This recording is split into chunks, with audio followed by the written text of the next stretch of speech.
ಇತ್ತೀಚೆಗೆ ದೇವಿಗೆ ತನ್ನ ಮಗಳ ವರ್ತನೆ ಬದಲಾಗುತ್ತಿರುವುದು ಅವಳ ಗಮನಕ್ಕೆ ಬಂದಿತು. ಅದಕ್ಕೆ ಕಾರಣ ಏನು ಎಂಬುದನ್ನು ಮೊದಲು ಕಂಡುಹಿಡಿಯಬೇಕು. ತನ್ನ ಮಗಳು ತನ್ನಂತೆ ಆಗಬಾರದು, ಅವಳಿಗೆ ಒಂದು ನೆಲೆಯನ್ನು ಕಟ್ಟಿಕೊಡಬೇಕು ಎಂದು ಭಾವಿಸುತ್ತಾಳೆ. ಆದರೆ ಮಗಳ ಬಗ್ಗೆ ಗಮನಿಸುವುದು ತಡವಾಗಿ ಹೋಗಿರುತ್ತೆ. ಯಾಕೆಂದರೆ ಈಗಾಗಲೇ ಒಬ್ಬನನ್ನು ಪ್ರೇಮಿಸಿ ಆತನ ಜೊತೆ ಓಡಿ ಹೋಗುವ ದುಸ್ಸಾಹಸಕ್ಕೆ ಕೈ ಹಾಕಿರುತ್ತಾಳೆ. ಈ ವಿಷಯ ತಿಳಿದ ದೇವಿಗೆ ತನ್ನ ಮಗಳು ಇಷ್ಟು ಬೇಗ ದೊಡ್ಡವಳಾಗಿ ಬಿಟ್ಟಳಾ? ಇಲ್ಲ, ಇದನ್ನು ತಡೆಯಬೇಕು ಎಂದು ಭಾವಿಸಿ ಆ ಹುಡುಗನನ್ನು ಭೇಟಿ ಮಾಡಿ ಮನೆಯವರೊಂದಿಗೆ ಮದುವೆ ಮಾತುಕತೆ ನಡೆಸಲು ನೋಡುತ್ತಾಳೆ. ಆದರೆ ದೇವಿಯ ಬಗ್ಗೆ ತಿಳಿದಿದ್ದವರು ಯಾವುದೇ ಕಾರಣಕ್ಕೂ ಒಪ್ಪುವುದಿಲ್ಲ.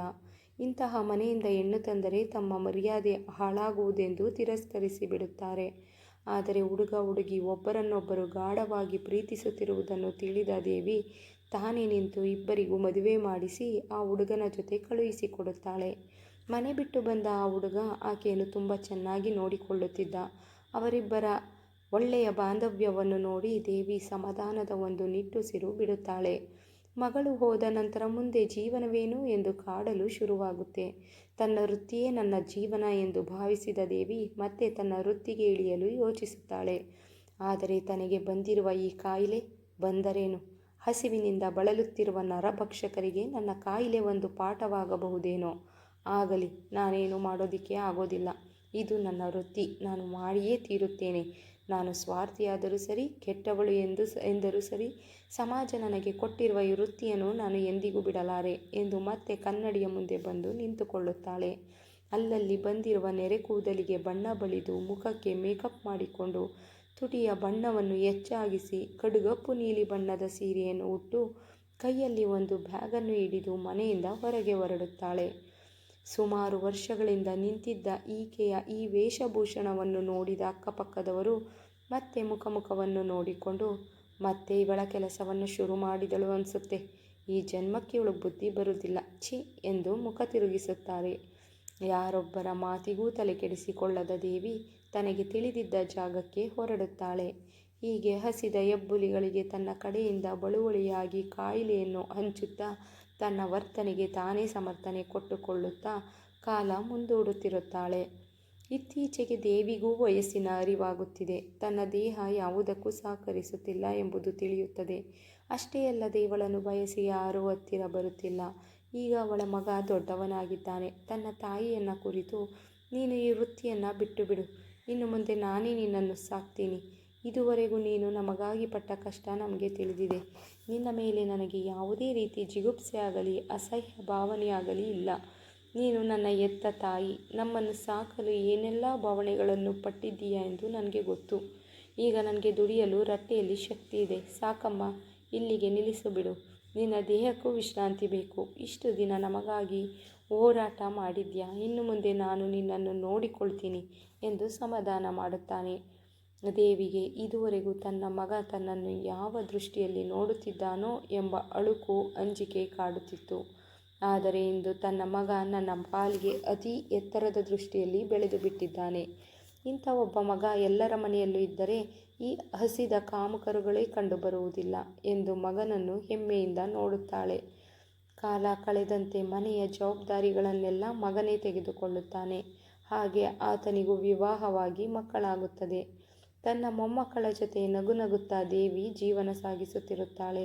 ದಿನ ಕಳೆದಂತೆಲ್ಲ ಅವಳ ದೇಹ ಕೃಶವಾಗುತ್ತಾ ಬಂದರೂ ಅವಳು ಯಾವುದಕ್ಕೂ ಕುಗ್ಗುವುದಿಲ್ಲ. ಹೀಗೆ ಒಂದು ದಿನ ಮನೆಯ ಜಗುಲಿಯ ಮುಂದೆ ಕುಳಿತ ದೇವಿ ತನ್ನ ಎದುರು ಮನೆಯ ಮುಂದೆ ಕುಳಿತಿದ್ದ ಹೆಂಗಸರನ್ನೆಲ್ಲ ನೋಡುತ್ತಾಳೆ.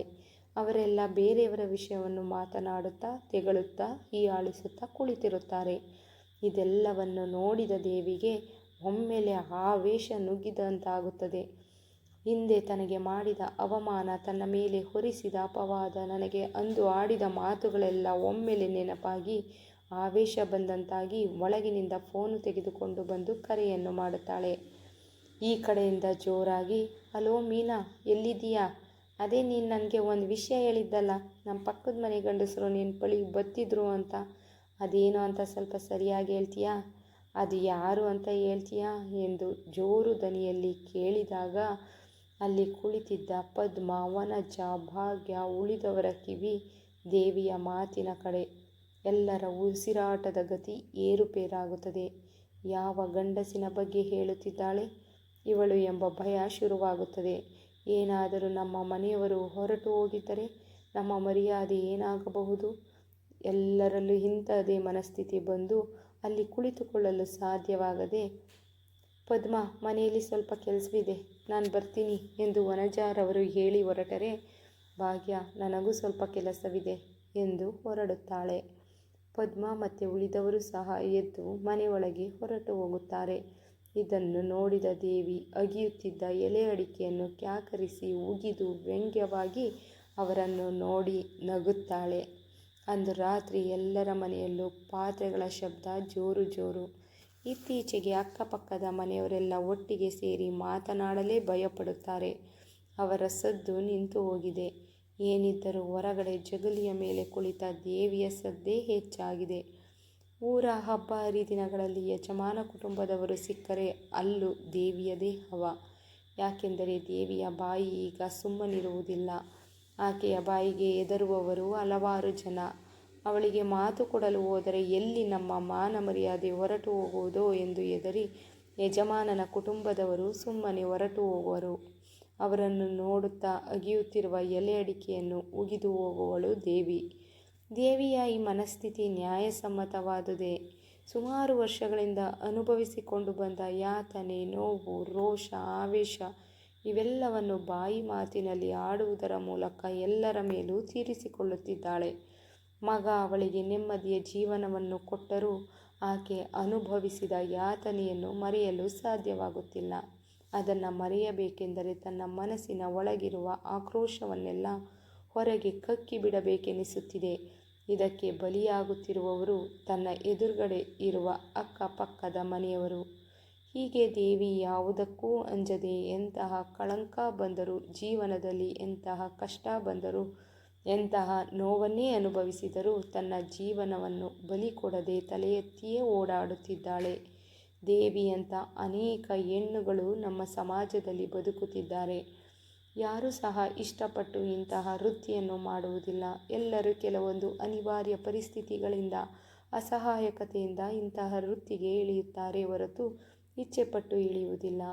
ಅವರಿಗೂ ಒಂದು ಜೀವನವಿದೆ. ಅವರು ಇಷ್ಟ ಬಂದಾಗೆ ಅವರು ಬದುಕುತ್ತಾರೆ. ಅವರನ್ನು ಅವರ ಪಾಡಿಗೆ ಬಿಡಬೇಕು ಎಂಬುದು ನನ್ನ ಅಭಿಪ್ರಾಯ. ಇಲ್ಲಿಗೆ ಈ ಕತೆ ಮುಕ್ತಾಯವಾಯಿತು. ನಿಮ್ಮ ಅಭಿಪ್ರಾಯವನ್ನು ತಿಳಿಸಿ ಲೈಕ್ ಮಾಡುವುದನ್ನು ಮರೆಯಬೇಡಿ.